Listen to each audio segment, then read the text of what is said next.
إن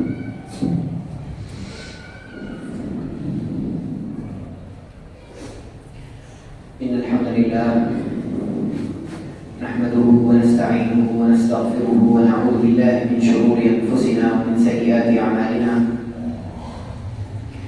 من يهده الله فلا مضل له ومن يضلل فلا هادي له، وأشهد أن لا إله إلا الله وحده لا شريك له، وأشهد أن محمدا عبده ورسوله. أما بعد، فإن خير الحديث كتاب الله، وخير الهدي هدي محمد صلى الله عليه وسلم، وشر الأمور محدثاتها، وكل محدثة بدعة، وكل بدعة ضلالة، وكل ضلالة في النار. فأعوذ بالله السميع العليم من الشيطان الرجيم، من همزه ونفخه ونفثه. بسم الله الرحمن الرحيم.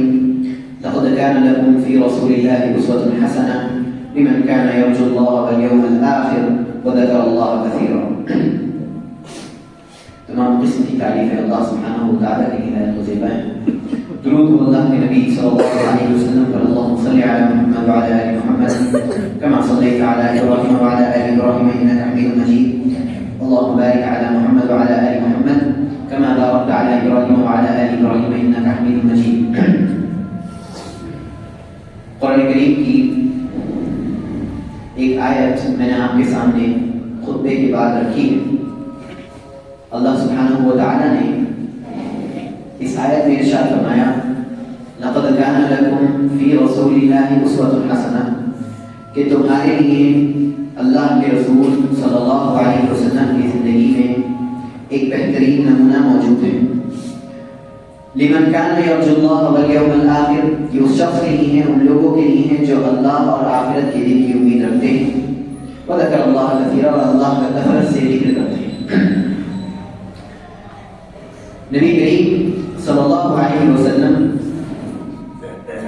ایک شریعت لے کر آئے، اور جو شریعت قرآن اور ان کی زندگی میں موجود ہے. شریعت نبی کریم صلی اللہ علیہ وسلم کی قرآن کے بارے میں اگر ہم غور کریں تو قرآن کی جتنی بھی نظریاتی تعلیمات ہیں وہ نبی کریم صلی اللہ علیہ وسلم کی زندگی میں موجود ہیں. قرآن کریم کا اگر اصل نمونہ دیکھنا ہے کہ کس نے صحیح معنی میں قرآن پر عمل کیا ہے تو ہمیں کس کی زندگی دیکھنی پڑے گی؟ نبی کریم صلی اللہ علیہ وسلم کی. حضرت عائشہ رضی اللہ تعالیٰ عنہ اسی چیز کو بیان کرتی ہیں. اللہ کے نبی صلی اللہ علیہ وسلم کے بارے میں جب پوچھا گیا تو اللہ کے نبی صلی اللہ علیہ وسلم کے بارے میں انہوں نے یہ بتایا کہ کان خلقہ القرآن، کہ نبی کریم صلی اللہ علیہ وسلم کے اخلاق کیا تھے؟ قرآن تھے. یعنی اللہ کے نبی صلی اللہ علیہ وسلم نے صحیح معنی میں قرآن پر عمل کر کے دکھایا، اور جو بھی قرآن کی تعلیمات تھی ان کو اختیار کر کے اپنی زندگی میں ہمارے سامنے رکھ دی. لہذا جس طرح قرآن کریم ہمارے لیے نمونہ ہے، جس طرح قرآن کریم پر عمل کیا جائے گا، اسی طرح نبی کریم صلی اللہ علیہ وسلم کی زندگی کو بھی اپنی عملی زندگی میں لانا پڑے گا. نبی کریم صلی اللہ علیہ وسلم کی مکمل زندگی ہمارے لیے اسوہ اور نمونہ ہے. اسی کو شروعات کی آیت میں بیان کیا گیا، لقد كان لكم في رسول الله أسوة حسنة، کہ اللہ کے رسول صلی اللہ علیہ وسلم کی زندگی میں تمہارے لیے بہترین نمونہ ہے. یعنی کہ پوری سیرت، پوری زندگی اللہ کے نبی کی ہمارے لیے کیا ہے؟ نمونہ ہے. زندگی کے کئی پہلو ہیں، لیکن ایک پہلو آج میں آپ کے سامنے رکھوں گا انشاءاللہ.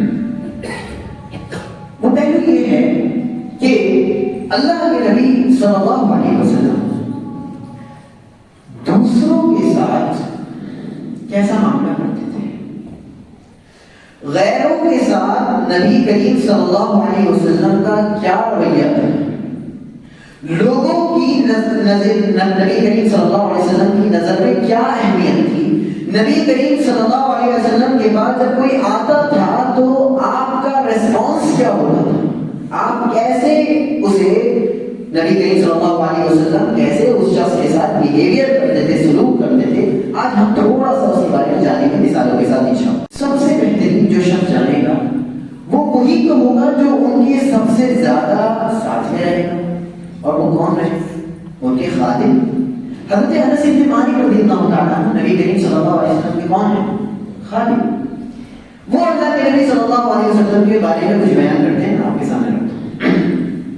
انہوں نے کہا کہ اللہ کے نبی صلی اللہ علیہ وسلم کی میں آپ کے سامنے 3 کوالٹیز بیان کرتا ہوں، 3 خصوصیات بیان کرتا ہوں. پہلی چیز، جب اللہ کے نبی صلی اللہ علیہ وسلم کے پاس کوئی شخص کوئی مسئلہ لے کر آتا، چاہے وہ شخص کوئی بھی ہو، آپ صلی اللہ علیہ وسلم اس کے مسئلے کے جواب دینے کے بعد اپنی تشریف کو اٹھاتے نہیں تھے یہاں تک کہ وہ شخص اٹھ کر نہ چلا جائے. اللہ کے نبی صلی اللہ علیہ وسلم کی پہلی خصوصیت کیا تھی کہ آپ صلی اللہ علیہ وسلم جب تک سائل نہ اٹھ جائے تب تک وہ خود نہیں اٹھتے تھے. یہ سب سے پہلی خصوصیت ہے حضرت انس بن مالک رضی اللہ تعالیٰ عنہ نے بیان. دوسری خصوصیت، اللہ کے نبی صلی اللہ علیہ وسلم سے جب کوئی مسافہ کرتا تھا، جب کوئی ملنے آتا تھا، مسافر کیا، ہاتھ سے ہاتھ ملایا، آپ صلی اللہ علیہ وسلم اس ہاتھ کو تب تک نہیں چھوڑتے تھے جب تک کہ وہ خود نہ چھوڑے. یعنی سامنے والا جب تک ہاتھ نہ چھوڑے اللہ کے نبی صلی اللہ علیہ وسلم اس مسافر کو کیے رہتے تھے. یہ نبی کریم صلی اللہ علیہ وسلم کی دوسری خاصیت. اور تیسری خاصیت جو حضرت انس بن مالک رضی اللہ تعالیٰ عنہ نے بیان کی وہ کیا تھی کہ جب آپ سے کوئی کلام کرتا تو ظاہر ہے آپ صلی اللہ علیہ وسلم ہیں، آپ تو نبی ہیں، آپ کے آس پاس لوگ بھی ہوں گے، تو آپ صلی اللہ علیہ وسلم آنے والے شخص کی بات کان لگا کر کان جھکا کر سنا کرتے تھے، یہ احساس دلانے کے لیے کہ میں آپ کی بات مکمل طور سے سن رہا ہوں، یہ مت سمجھنا کہ میرا دھیان کہیں اور. یہ نبی کریم صلی اللہ علیہ وسلم کی کتنی تیسری خصوصیت تھی. کس نے بیان کی؟ حضرت انس بن مالک رضی اللہ تعالیٰ عنہ کہ نبی صلی اللہ علیہ وسلم اس وقت تک اپنے قدموں کو نہیں اٹھاتے تھے جب تک کہ سائل خود نہ اٹھ کر چلا جائے. نبی کریم صلی اللہ علیہ وسلم اس وقت تک ہاتھ نہیں چھوڑتے تھے جب تک مسافہ کرنے والا خود نہ چھوڑے. اور نبی کریم صلی اللہ علیہ وسلم کسی بھی سائل کی بات، کسی بھی غیر کی بات کان لگا کر کان جھکا کر غور سے سنا کرتے تھے. وہ نبی صلی اللہ علیہ وسلم، اس کے باوجود ان کے یہ حالت. آگے بڑھے حضرت جریر رضی اللہ عنہ یہ نبی کریم صلی اللہ علیہ وسلم کی 2 خاصیتیں کہتے ہیں کہ جب سے میں مسلمان ہوا ہوں، حضرت جریر کیا کہتے ہیں، جب سے میں مسلمان ہوا ہوں تو مجھے نبی کریم صلی اللہ علیہ وسلم کے اپوائنٹمنٹ لینے کی ضرورت نہیں پڑی کہ بھائی جائیں اللہ کے نبی یہ مسئلہ ہے، ابھی نہیں، تھوڑا بعد میں آنا، میں بزی ہوں. اللہ کے نبی صلی اللہ علیہ وسلم نے کبھی نہیں کہا. حضرت جریر رضی اللہ تعالیٰ، حضرت جریر کہتے ہیں کہ اللہ کے نبی صلی اللہ علیہ وسلم نے کبھی یہ نہیں کہا کہ میں بزی ہوں یا پھر میرے پاس وقت نہیں ہے. ہمیشہ میرے سوال کے لیے اللہ کے نبی صلی اللہ علیہ وسلم تیار تھا. اللہ کے نبی صلی اللہ علیہ وسلم کی پہلی کوالٹی بیان کی. اور دوسری کوالٹی یہ بیان کی کہ اگر کوئی شخص آ جائے، آپ نے بلا تو لیا لیکن آپ کی اس پیشانی پر بلا گئے، آپ کو پسند نہیں آیا وہ شخص کیوں آیا، لیکن اللہ کے نبی صلی اللہ علیہ وسلم کا کیا رویہ ہوتا تھا؟ ہمیشہ مسکرا کر ملتے تھے، ہمیشہ مسکرا کر ملتے تھے. یہ احساس دلاتے تھے کہ میری آپ سے کوئی بھی اکتاہٹ نہیں، میں آپ سے اکتایا نہیں، آپ جب چاہیں کوئی مجھ سے سوال کرنے کے لیے آ سکتے ہیں. یہ نبی کریم صلی اللہ علیہ وسلم کا غیروں کے ساتھ رویہ تھا. یہ میں نے 5 کوالٹی آپ کے سامنے رکھی. آگے بڑھے اللہ کے نبی صلی اللہ علیہ وسلم کا چھوٹے بچوں کے ساتھ کیسا سلوک تھا. عام طور سے یہ مشہور ہے، اللہ کے نبی صلی اللہ علیہ وسلم نے خود فرمایا لیسلم الصغیر علی الکبیر، چاہیے کہ چھوٹا بڑے کو سلام کرے، چاہیے کہ چھوٹا بڑے کو سلام کرے، یہ ادب ہے. لیکن سلام میں پہل کرنا یہ بھی ایک ادب ہے. سلام میں پہل کرنا یہ بھی ایک ادب ہے. اللہ کے نبی صلی اللہ علیہ وسلم مدینے کی گلیوں سے گزرتے تھے تو بچے ہوتے، اللہ کے نبی صلی اللہ علیہ وسلم بڑھ کر سب کو سلام کرتے تھے. اللہ کے نبی صلی اللہ علیہ وسلم بڑھ کر سلام کرتے تھے. کیوں کر رہے ہیں؟ ادب کے خلاف کر رہے ہیں، نہیں، ادب سکھلانے کے لیے کر رہے ہیں۔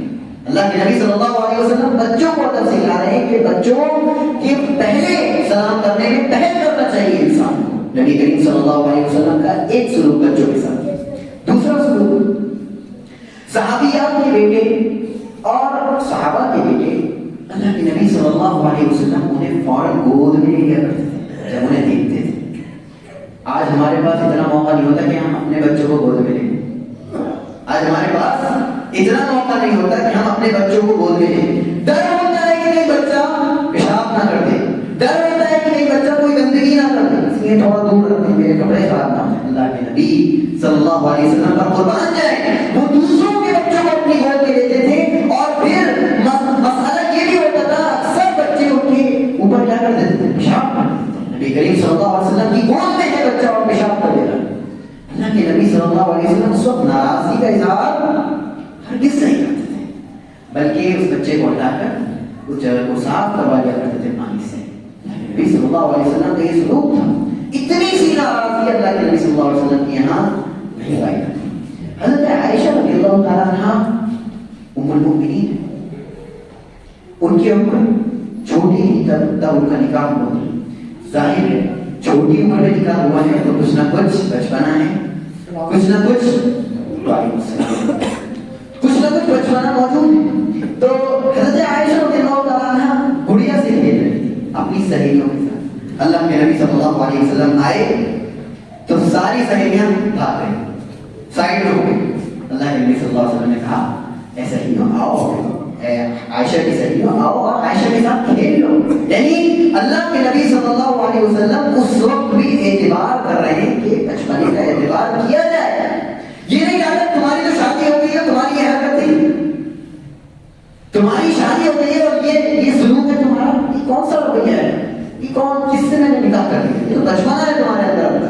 نہیں، نبی کریم صلی اللہ علیہ وسلم نے دیکھا اور کہا بالکل کیوں نہیں آپ ایسا کریں۔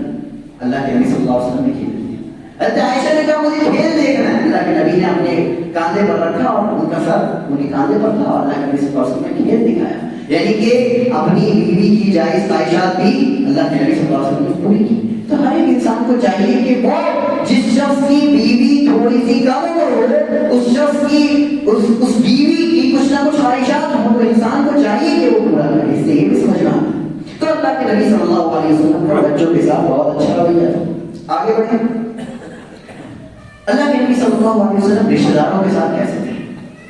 ایک اللہ کے نبی صلی اللہ علیہ وسلم نے صحابہ کے ساتھ اس کو فتح کی۔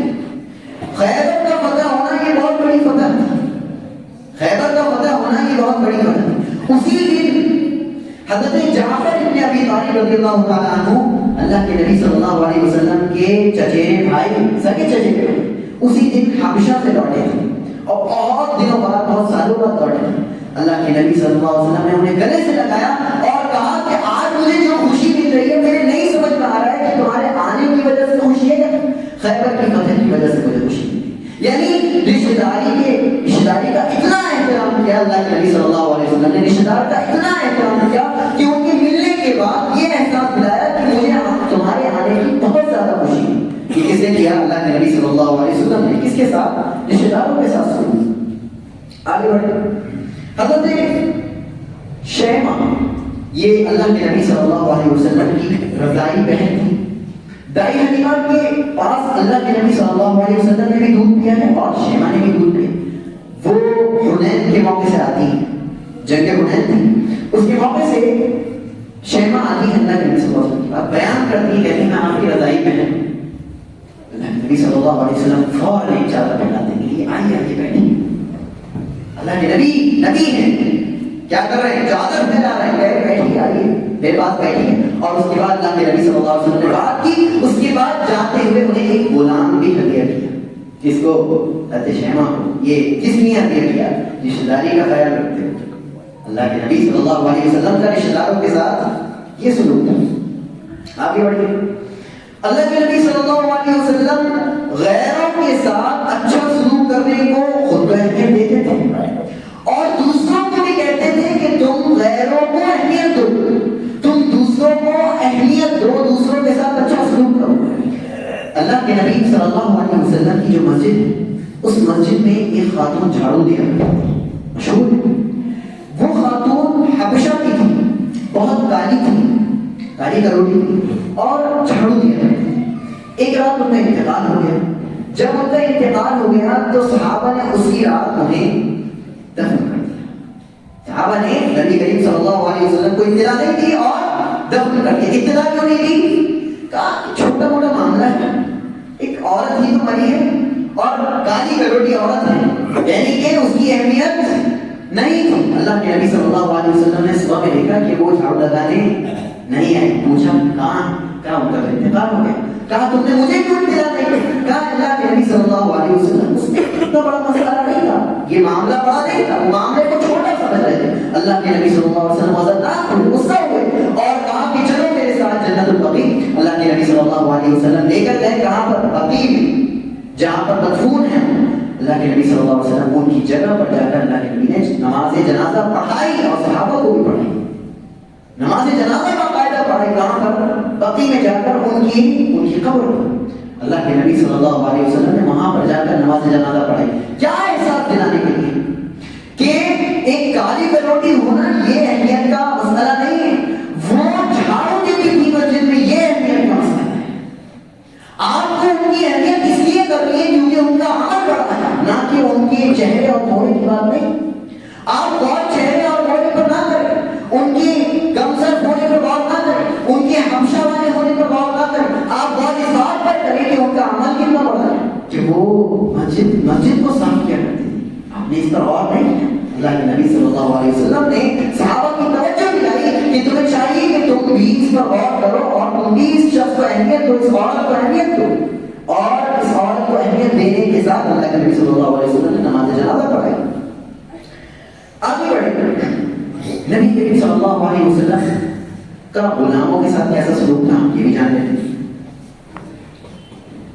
جب بھی نبی کریم صلی اللہ علیہ وسلم کبھی کبھار گزرتے تھے اور کسی باندھی پر کسی نے ظلم کیا ہوتا تھا تو وہ باندھی نبی کریم صلی اللہ علیہ وسلم کی آستین پکڑ لیتی تھی. کیا پکڑ لیتی تھی؟ آستین ایسے کھینچتی تھی اور اپنا دکھ درد بیان کر رہی. ہم اور آپ کیا کرتے ہیں؟ فوراً چھڑک دیتے, کہتے ہیں ہٹ جاؤ, کیا کر رہے ہو, کیسی بدتمیزی ہے. نبی کریم صلی اللہ علیہ وسلم چھڑکتے نہیں تھے. وہ آستین پکڑ کر لے جاتی تھی جہاں کہیں بھی لے کے جانا ہوتا تھا. نبی کریم صلی اللہ علیہ وسلم ساتھ ساتھ میں جاتے تھے اور اس کی بات مکمل سنتے تھے اور اس کا مسئلہ حل کرتے تھے, اسے صبر کی تنبیہ کرتے تھے. نبی کریم صلی اللہ علیہ وسلم, یہ نبی کریم صلی اللہ علیہ وسلم کا کس کے ساتھ سلوک تھا؟ باندھی کے ساتھ سلوک تھا. کہ آپ صلی اللہ علیہ وسلم نبی ہونے کے بعد, دنیا کی سب سے افضل ترین شخصیت ہونے کے بعد سب کی باتوں کو برداشت کر رہے ہیں, یہاں تک کہ باندھی کی بات بھی سن رہے ہیں اچھے سے اور اسے جھڑک نہیں رہے. ہمارا آپ تو کیا کرتے ہیں, فوراً جھڑک دیتے ہیں. ہمارا آپ کا کیا ہے, بہت بڑا مقام ہے, نبی سے بھی بڑا مقام ہو رہا ہے ہمارا. نعوذ باللہ من ذالک. ایسا نہیں تھا. نبی کریم صلی اللہ علیہ وسلم کے یہاں تواضع موجود تھا, ان کے یہاں غلاموں کے ساتھ بھی اچھا سلوک موجود تھا, ان کے یہاں غلاموں کو بھی اہمیت دی جاتی تھی. نبی کریم صلی اللہ علیہ وسلم کے زمانے میں سب سے نچلا طبقہ غلاموں کا مانا جاتا تھا. یہ بھی جانتے ہیں, نبی کے زمانے میں سب سے نچلا طبقہ غلاموں کا مانا جاتا تھا. وہ اس بنیاد پر کہ ان کو بیچا اور خریدا جاتا تھا, ان کی بیع ہوتی تھی, ان کی بیع و شراء ہوتی تھی, یعنی کہ انہیں خرید و فروخت کیا جاتا تھا.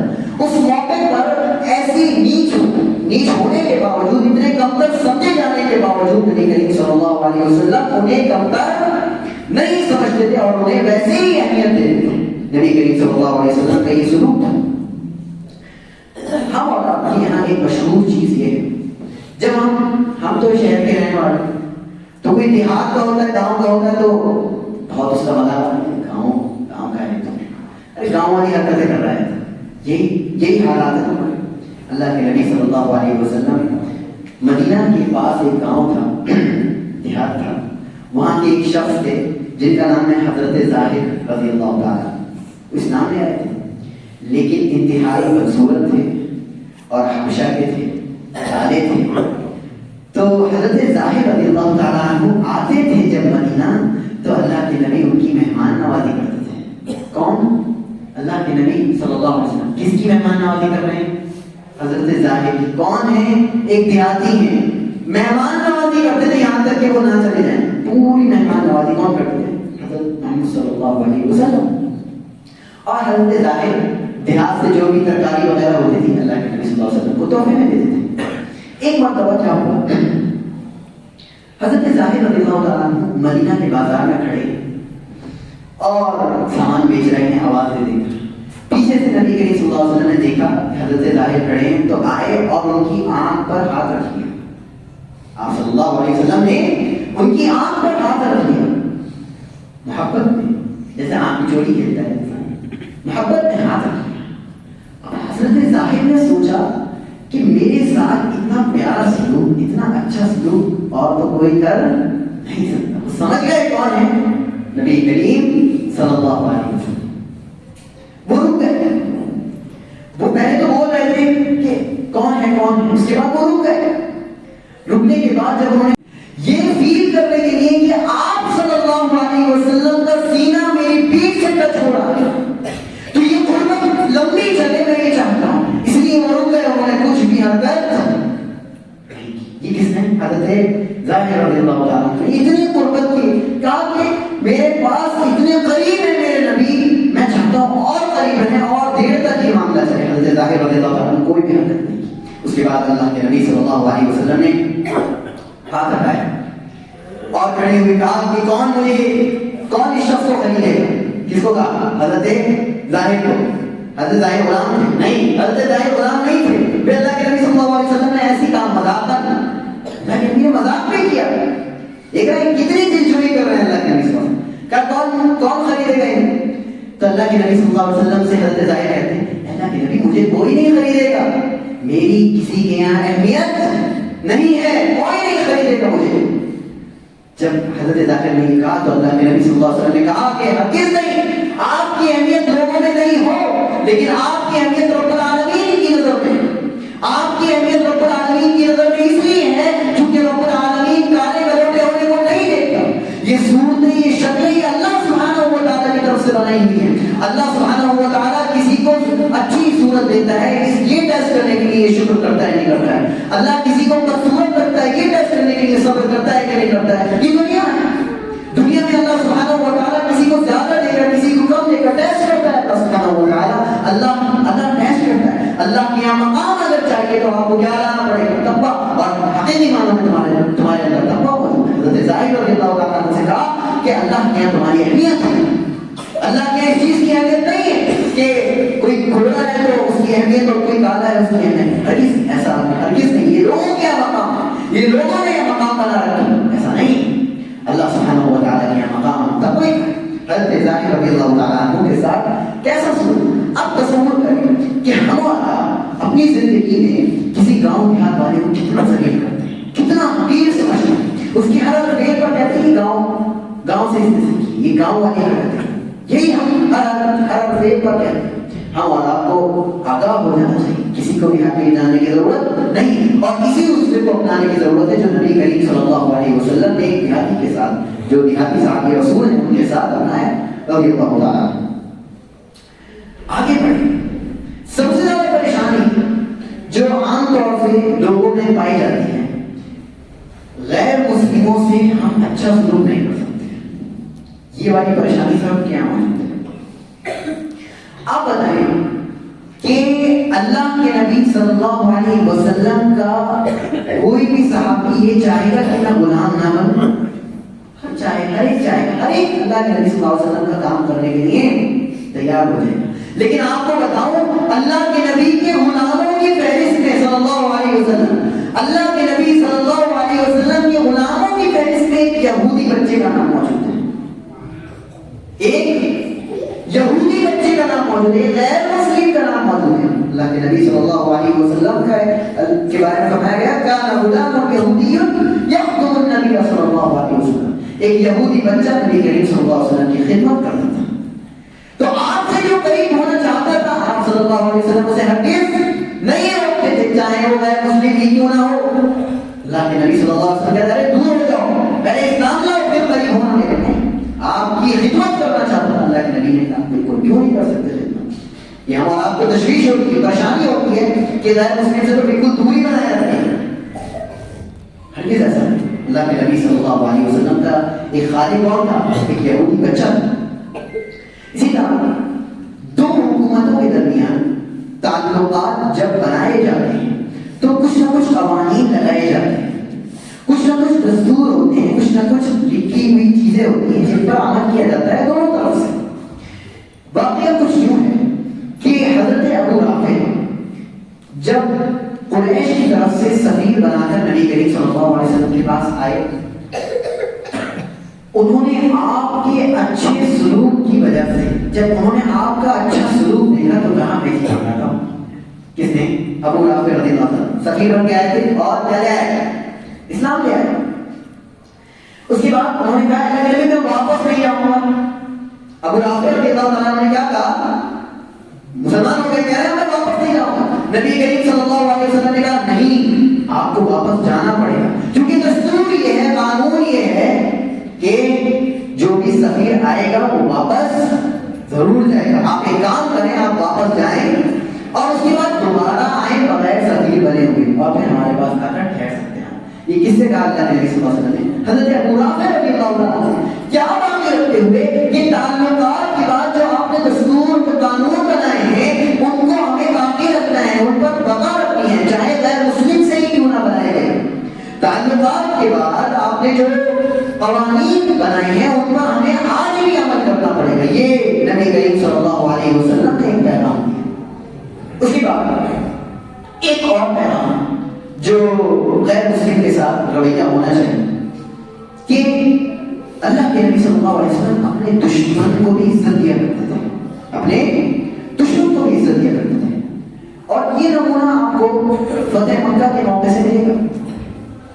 فتح مکہ ہوئی، اللہ کے نبی صلی اللہ علیہ وسلم نے دین اعلان کیا، کہا کہ جو دروازے بند کر لے وہ مامون ہے، یعنی وہ ہم اسے چھیڑ چھاڑ نہیں کریں گے، جو خانہ کعبہ میں داخل ہو جائے وہ مامون ہے، اور جو ابو سفیان کے گھر میں داخل ہو جائے وہ مامون ہے۔ ابو سفیان اس وقت اللہ کے نبی صلی اللہ علیہ وسلم کے سب سے بڑے دشمن تھے۔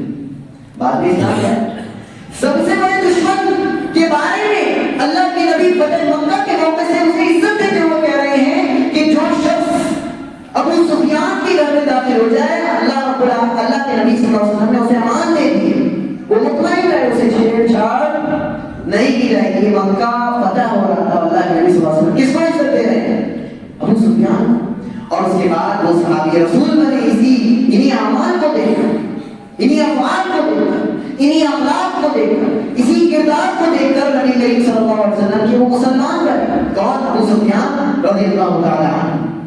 یہ بنیادیں ان ساری چیزوں کو بتانے کے بعد آج ہم اور آپ کو یہ سوچنے کی ضرورت ہے کہ ہم اور آپ کس مقام پر کھڑے ہیں اور ہمارا اس معاشرے میں کیا مقام ہے اور اللہ کے یہاں کیا مقام ہے۔ ہمیں اس چیز کی طرف غور کرنے کی ضرورت ہے۔ آج ہمیں یہ غور کرنے کی ضرورت ہے کہ ہمیں اپنا مقام لوگوں کے یہاں اتنا سا بھی بنانے کی ضرورت نہیں ہے۔ مقام کس کے یہاں بنانا ہے؟ ہمیں اللہ سبحانہ و تعالیٰ کے یہاں مقام بنانا ہے۔ بہت سے اسلاف تو یہ چاہتے تھے کہ انہیں کوئی جانے ہی نہیں، بہت سے اسلاف یہ چاہتے تھے کہ انہیں کوئی جانے ہی نہیں اور وہ خدمت دین کرتے رہیں اور پھر ایسے ہی گزر جائیں۔ بہت سے اسلاف یہ کہتے تھے کہ ہمارا نام مت لینا، ذکر کر دو لیکن ہمارا نام مت لینا، تاکہ ہمیں کوئی کہ ایک انسان یہ سمجھ بیٹھا ہے کہ وہ بہت زیادہ مقام والا ہو گئے، بہت زیادہ رتبے والا ہو گئے۔ یہاں پر میں نے اتنی مثالیں بیان کی آپ کے سامنے کہ اللہ کے نبی صلی اللہ علیہ وسلم کا بچوں کے ساتھ کیا سلوک تھا، رشتہ داروں کے ساتھ کیا سلوک تھا، غلاموں کے ساتھ کیا سلوک تھا، غیر مسلموں کے ساتھ کیا سلوک تھا، نبی کریم صلی اللہ علیہ وسلم کا پانیوں کے ساتھ کیا سلوک تھا، دیہاتیوں کے ساتھ کیا سلوک تھا۔ یہ ساری چیزیں بیان کرنے کے بعد ان مثالوں کو بیان کرنے کا صرف اور صرف ایک ہی مقصد ہے کہ ہم اور آپ کو اپنے مقام کو جاننے کی ضرورت ہے۔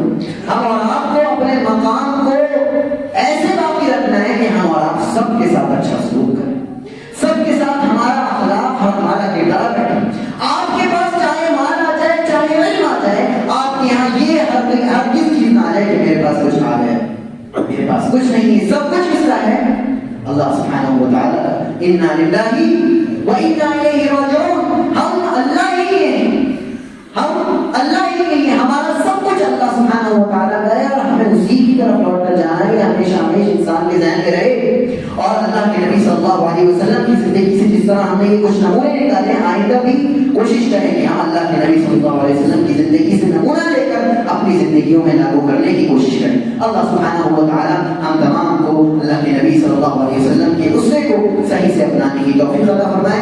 اللہ رب العالمین ہم تمام کو نبی کریم صلی اللہ علیہ وسلم کا سچا پکا مطیع بنائے، سچا پکا فرمانبردار بنائے، اللہ کے نبی صلی اللہ علیہ وسلم کا سچا پکا اطاعت کرنے والا بنائے، اللہ کے نبی صلی اللہ علیہ وسلم کی صحیح معنی میں اطاعت کرنے کی توفیق دے، اور ہمیں جو بیمار ہیں اللہ سبحانہ و تعالیٰ میں شفاء کاملہ عاجلہ نافعہ نصیب فرما، اللہ جو مغرور ہیں ان کے قرض کا سامان مہیا کر، اللہ جو اس دنیا سے جا چکے ہیں ان کی مغفرت فرما۔